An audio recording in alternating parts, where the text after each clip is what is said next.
2025 has been a year of a new wave on informational hegemony, informational imperialism, and informational control, restricting what we can know and how we can know it.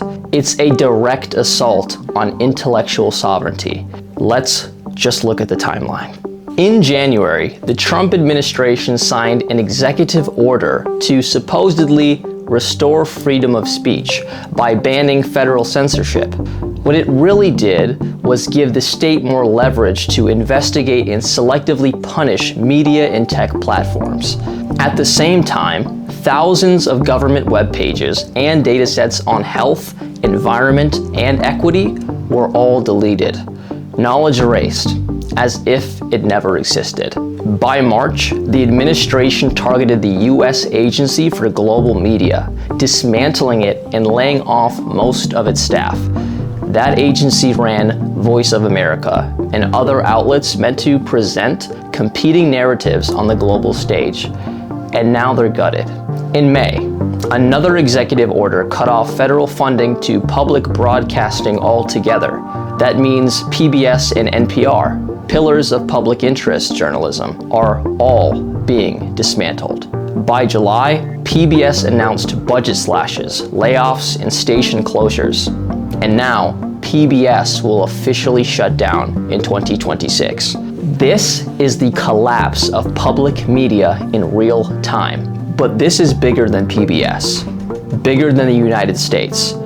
This is about the global assault on intellectual sovereignty.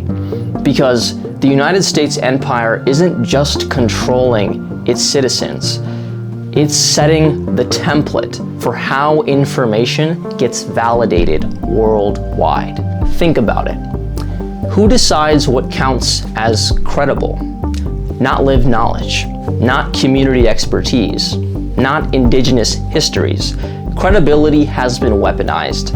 It's tied to credentials, degrees, institutions, stamps of approval, all owned and standardized by the same state structures. If you don't have those, you're dismissed as unqualified, no matter what you actually know. That's not about truth. That's about accreditation as a tool of control. People are conditioned to believe that knowledge only exists inside the state, inside its universities, inside its media.